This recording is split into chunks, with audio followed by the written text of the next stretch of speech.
C'est au 9 rue de Bretagne, donnant sur l'allée du Poitou, que la Masse Vélisienne, maison d'accueil spécialisée, opère dans l'ombre depuis maintenant 15 ans. Elle prend en charge des personnes adultes atteintes d'un grave handicap, qu'ils soient moteurs, intellectuels ou somatiques. Nous avons passé une journée en immersion au sein de cette institution, avec des personnes hors du commun, Marie-Dominique, Anne, Alexandre, Philippe, comme Sabrina, Albiote, Sandrine ou encore Adeline, nous ont offert un aperçu inestimable de leur quotidien. Nous avons deux types de populations, donc les troubles sensoriels, et nous avons des polyhandicapés, légers mais quand même polyhandicapés, qui peuvent avoir ou des troubles, des souffrances fétales, ce qu'on appelle les IMC, et ou d'autres types de troubles du handicap moteur ou cérébromoteur. Aujourd'hui, la Masse Vélisienne prend en charge 64 personnes handicapées âgées de 18 à 60 ans, 58 en internat, 6 en accueil de jour. Leur journée s'articule autour de plusieurs phases, entre les différents soins médicaux et paramédicaux, les repas bien spécifiques pour chaque résident et les activités ludiques ou d'apprentissage. La prise en charge se fait dès qu'ils se réveillent. Je dirais que c'est une continuité, comme pour tout citoyen ou tout être humain. Les soins de nursing, le petit déjeuner. Alors on respecte énormément leur rythme de vie à la Masse. En fonction de s'ils se lèvent tôt ou pas, on attend pour pouvoir leur servir le petit déjeuner et s'occuper d'eux. Donc les soins de nursing. Après, ils font quelques activités le matin. Ça peut être des activités ludiques et ou des activités thérapeutiques. Quand je parle d'activités thérapeutiques, je pense surtout aux soins que peuvent apporter les psychomotriciens, le kinésithérapeute et ou l'ergothérapeute, et ou aussi les infirmières. Nous avons 3 équipes, donc 2 équipes de jour qui prennent les soins en continuité. Et le soir, c'est pareil, nous avons 2 équipes, équipe et contre-équipe, qui prennent le relais de l'équipe de jour. La Masse est ouverte 365 jours par an et 24 heures sur 24. Avec sa soixantaine de salariés correspondant à peu près à un employé pour 4 résidents, l'établissement médico-social accueille un nombre important de professionnels et de praticiens. Nous avons rencontré comme psychomotricien à la Masse depuis 15 ans et sa patiente Sandrine. On essaie de se référer un peu au développement normal de l'enfant. Quand un enfant qui est en position... Oui, je suis là. Quand un enfant qui est en position assise comme ça, on essaie de voir aussi les réflexes de sécurité. C'est-à-dire, si je fais ça, voilà, il y a le main qui sort. Okay? Voilà. Hein? Ça, c'est souvent vers 7-8 mois. Voilà. Là c'est surtout les côtés d'oubli. On essaie toujours de faire ces reports du poids, et bien voilà. Je renvoie ça souvent, si vous avez des enfants, prenez un bébé. Moi j'aime bien donner cette image.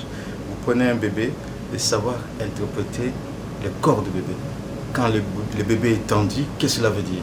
On essaie on cherche.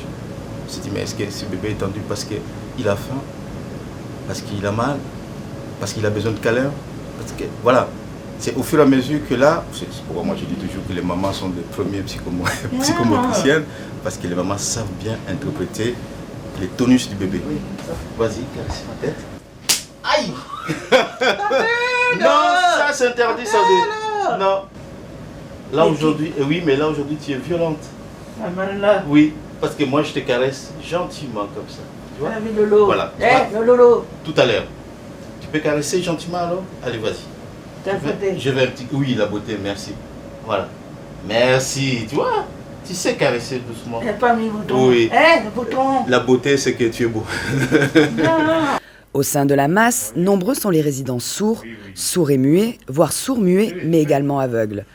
Sans surprise, la langue des signes, appelée techniquement LSF, s'est rapidement imposée comme un moyen d'échange et de communication indispensable que salariés non adeptes et résidents apprennent chacun à leur rythme. Alexandre, enseignant de LSF à la Masse depuis 7 ans, et Sabrina, son apprentie du jour, ont accepté de nous ouvrir la porte d'un de leurs cours. Je travaille avec des groupes de résidents qui sont sourds ou qui sont sourds-aveugles. Et c'est avec les problèmes psychiques que ça pose, moi je les aide à mieux signer, à s'ouvrir, à mieux s'exprimer, à mieux communiquer. Attends, regarde-moi. Là c'est tout mélangé.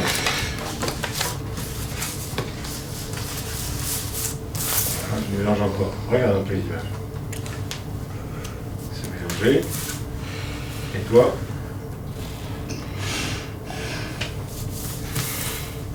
Tu dois les mettre dans le bon ordre. C'est la seule.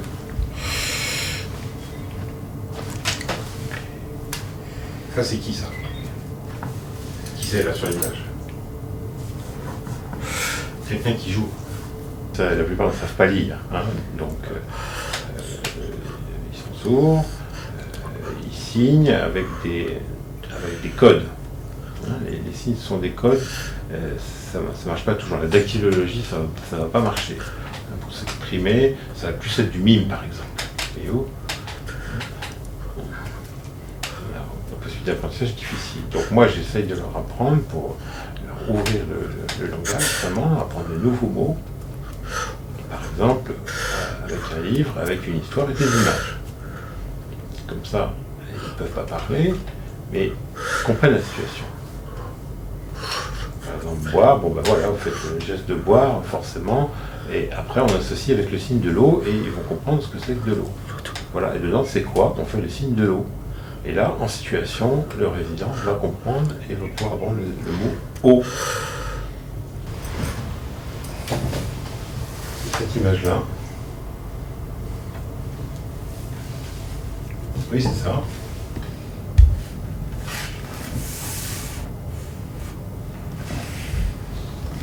Et là, il se passe quoi cette fois-ci? Il fait une piqûre. Ouh là là, ça fait mal. Au moment de la piqûre, il exprime quoi avec son visage? Il exprime la douleur. Ouais, c'est ça. Bravo! C'est bien. Tu as bien travaillé. Bravo. Tu peux recommencer maintenant à me raconter toute l'histoire en langue des signes? Raconte-moi toute l'histoire depuis le début maintenant. Alors, il y a le garçon et le docteur. Ok, et alors?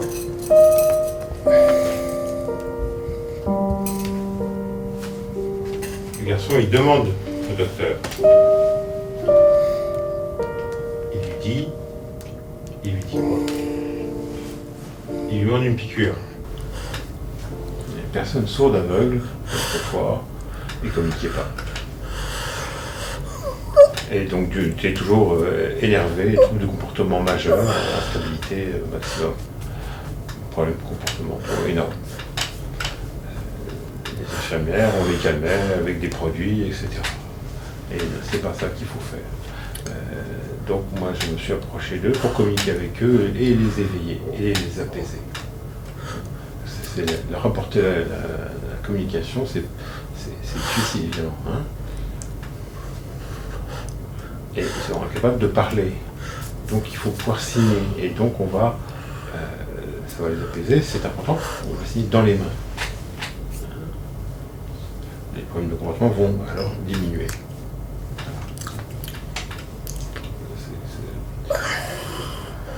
Imaginons, vous êtes aveugle, mais vous êtes entendante. Vous pouvez parler. C'est facile. Il y a quelqu'un qui est sourd aveugle, comment il fait? Comment il fait? Pour ça, c'est important d'apporter la LSF. Mais c'est la LSF tactile, c'est-à-dire que... Voilà. Tactile. C'est-à-dire qu'on va toucher les mains de l'autre, c'est comme ça qu'on va communiquer. Tu viens avec Anne? Tu viens? Prendre en charge les résidents dans leur logement et dans leurs besoins de la vie courante implique également de veiller quotidiennement et méticuleusement sur leur santé. Des équipes d'infirmiers se relaient de jour comme de nuit pour soigner petits bobos et plus graves affections.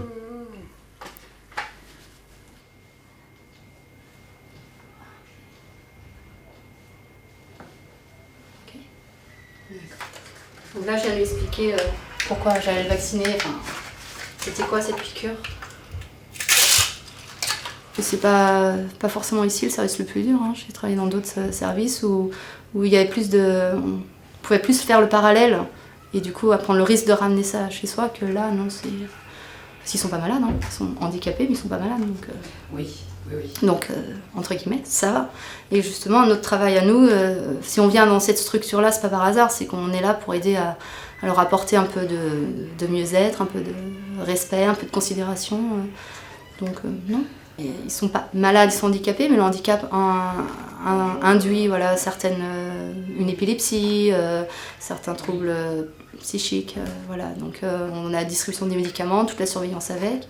Il y a beaucoup d'effets secondaires, style la constipation, des choses comme ça, donc on surveille. Voilà. Et après, les crises d'agressivité, donc gestion des agressivités, soit auto ou hétéro. Donc après, tous les soins qui en découlent, les plaies, les morsures, les chutes. Voilà. Et ensuite, il y a tout le suivi médical.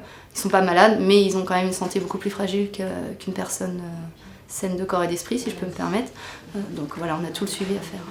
Adoptant des positions naturellement sclérosées, les résidents ont régulièrement besoin d'être accompagnés d'un kinésithérapeute pour détendre leurs membres, leurs articulations et ne pas développer de lourds dommages musculaires ou osseux. Depuis maintenant 13 ans, Philippe met à disposition de la masse ses talents thérapeutiques, au plus grand bonheur d'Adeline qui apprécie s'exercer avec lui. Donc ça, j'imagine, c'est pour entretenir les muscles. Tout à fait, c'est aussi pour elle. Ouais. C'est l'estime de soi, du fait qu'elle marche comme les autres, c'est énorme. On fait aussi un travail en piscine, et en piscine, quand elle flotte, elle se déplace, elle a une mobilité qui est beaucoup plus proche de la nôtre. Vous faites ça tous les jours? Non. En principe 2 fois. Après, il y a beaucoup d'occupations dans une masse, il y a beaucoup d'aides techniques et il y a un taux de détérioration des aides techniques très important, c'est-à-dire des fauteuils roulants, des relateurs, etc. Et une grande partie du travail consiste à maintenir et à réparer ces aides techniques. À quoi bon faire un geste de rééducation pendant un quart d'heure, une demi-heure, 20 minutes si la personne passe 7 heures mal installée dans son fauteuil, avec les pieds de travers ou avec les chaussures à l'envers, etc. Elle aura plus de bénéfices à avoir des aides techniques efficaces sur la durée, autant qu'avoir une séance, voire davantage. D'où cette répartition du travail. Vous êtes là depuis longtemps? 13 ans. 13 ans. Ouais. Pas tout à fait, mais presque en effet. Oui. Mais ce qui m'a passionné, moi j'aime beaucoup la communication à titre personnel, ce qui m'a passionné, c'est la possibilité d'apprendre la langue des signes. Moi j'ai un petit niveau. Ça va? Ça va quand même? Voilà, elle est très contente. Je vais amener le fauteuil électrique, on peut aussi la faire marcher. Tu veux dire quelque chose? Non? Oui? Quoi?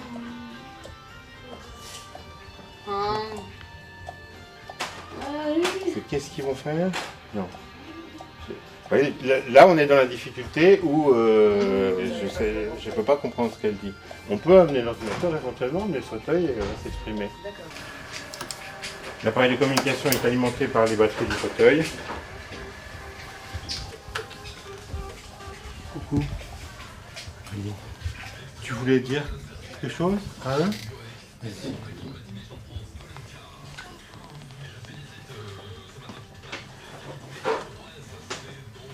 Alors elle peut écrire un mot, mais elle peut aussi aller chercher tout un tas de... Elle écrit son nom. Elle est en train d'écrire son nom. Elle a oublié le I, elle s'en rend compte.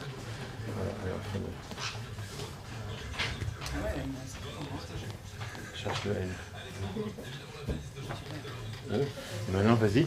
Comme elle est dystonique, elle a les mains déformées, et la langue des signes nécessite des gestes très précis, des trucs, etc. Elle a une émission extrêmement faible, et elle a une compréhension qui est bien supérieure à son émission.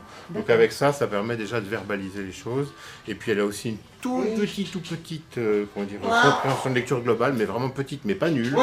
Et comme les trucs s'affichent en picto et en français, l'idée c'est d'améliorer aussi un petit peu sa lecture globale. Adeline fait partie de ces gens qui sont capables de progresser, mais il y a d'autres résidents, le psychomotricien vous en avez parlé, qui sont capables de progresser. Il y a aussi d'énormes progrès qui sont faits avec Alexandre au niveau de la communication avec les personnes sourdes. Le mieux vivre, c'est aussi communiquer, c'est une évidence. Vu de l'extérieur, ce bâtiment fatigué, aux couleurs un peu fanées et à la façade râpée, ne délivre pas les promesses que ses murs renferment. Pourtant, quand on pénètre dans son enceinte, on ne peut que s'émerveiller et s'attendrir devant ces professionnels passionnés et impliqués, devant ces personnes nobles à la grandeur d'âme insondable qui contribuent chaque jour à ce que le handicap ne soit plus un carcan. Killed by his independency and off kill the sea, cause he armed himself with stealthy mass appeal. Where's my news? Where's my news? If it's like every word slipping through my mouth has been used, staggering like the old man feeding a third with my glass, I reflecting half the things that I've learned. A windowless frame in a transparent room, filling up cracks with plastic assumes. Shape shift, nuance.